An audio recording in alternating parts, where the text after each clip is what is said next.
Hello friends, berry का एक पेड़, एक नदी का किनारा, मध्यकालीन भारत, स्थान सुल्तानपुर लोधी। ये सब गवाह थे एक ऐसी घटना के जब बना था एक इतिहास, या यूं कहिए आरंभ हुआ एक नया युग और उदय हुआ एक ऐसा धर्म जो रहती कायनात तक अपना प्रभाव छोड़ने वाला था, दुनिया भर पर किसी न किसी रूप में।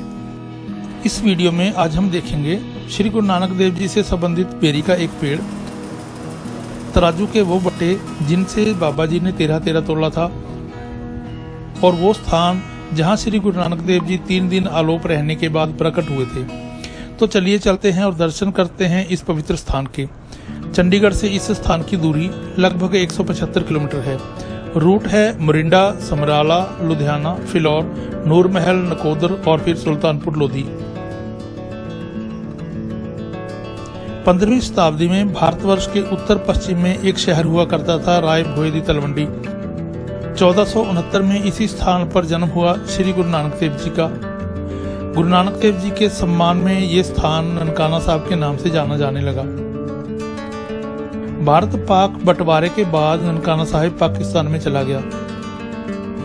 सोते हुए बालक नानक के सिर पर सर्प द्वारा फन से छाया करना, गाय चराते समय फसल का उजड़ना और फिर हरा भरा हो जाना, और भूखे साधुओं को भोजन करा के सच्चा सौदा जैसी गुरु नानक देव जी के बचपन की सारी साखियां इसी स्थान के आसपास की हैं। लगभग 14 वर्ष की आयु में गुरु नानक देव जी बेबे नानकी जी के पास सुल्तानपुर लोधी आ गए, जहां उन्हें नवाब दौलत खान के मोदी खाने में राशन बेचने का काम मिल गया। जहां पर कुछ सामान बेचा जाता है, पंजाब में उसे हट या हट्टी कहते हैं, और आज उसी स्थान पर सुशोभित है गुरुद्वारा हट साहिब।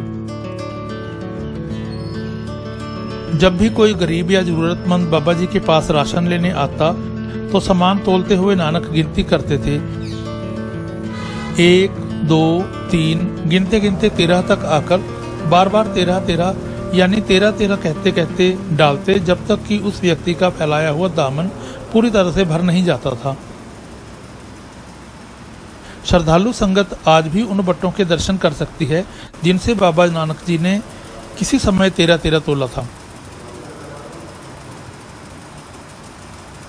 अपने सुल्तानपुर लोधी के प्रवास के दौरान श्री गुरु नानक देव जी मर्दाना जी के साथ शहर में से गुजरती नदी काली बेई में स्नान करने के लिए जाया करते थे। स्नान के उपरांत कुछ देर प्रभु भक्ति में लीन हो जाते थे। हर रोज की तरह एक दिन गुरु नानक देव जी मर्दाना जी के साथ नदी पर स्नान करने के लिए आए। उन्होंने पानी में डुबकी लगाई, लेकिन पानी के अंदर से बाहर नहीं निकले। मर्दाना जी किनारे पर बैठकर उनके बाहर आने का इंतजार करने लगे। जब काफी देर हो गई तो उन्हें चिंता होने लगी और वो गुरु नानक देव जी को जोर जोर से पुकारने लगे। जब कोई परिणाम ना निकला तो मर्दाना जी मदद के लिए घर की ओर भागे।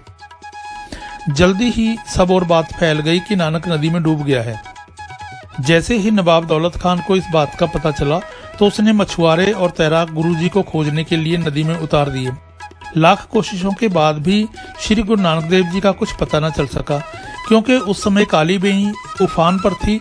सबने सोचा कि नानक इसमें डूबकर कहीं बह गया होगा, लेकिन बेबे नानकी इस बात को मानने को तैयार नहीं थी। वो कहने लगी कि नानक तो डूबतों को तारने आया है, वो कैसे डूब सकता है।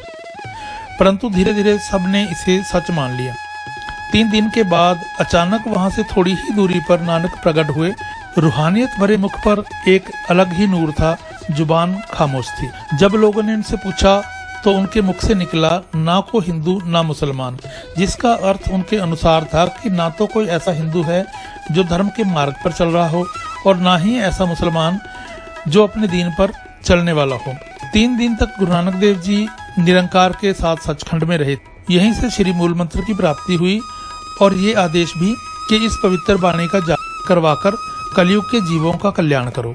उस स्थान पर आज गुरुद्वारा संत घाट साहिब बना हुआ है। सुल्तानपुर लोधी में अन्य गुरुद्वारों और ऐतिहासिक स्थानों के अलावा मुख्य गुरुद्वारा है गुरुद्वारा बेर साहिब। ये गुरुद्वारा सुल्तानपुर लोधी का सबसे बड़ा गुरुद्वारा है। इस गुरुद्वारा के पीछे बहती है पवित्र बेई नदी। इस स्थान पर हर रोज संगत दूर दूर से दर्शन करने और गुरु घर की खुशियां प्राप्त करने के लिए यहाँ नतमस्तक होती है। श्री गुरु नानक देव जी के प्रकाश पर्व पर और उनके विवाह के दिन को यहाँ विशेष रूप से बड़े हर्षोल्लास के साथ मनाया जाता है।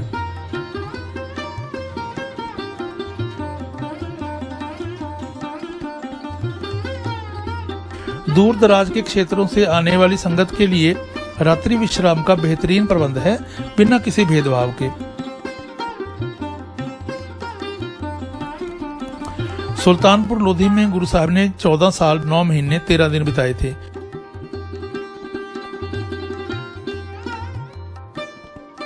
श्री गुरु नानक देव जी की निशानी यहाँ बेर का एक पवित्र पेड़ है। इसी पेड़ के नाम इस गुरुद्वारा साहिब को जाना जाता है। 500 साल से भी अधिक समय से ये पेड़ इसी प्रकार हरा भरा खड़ा है और संगतों की आस्था और श्रद्धा का केंद्र है।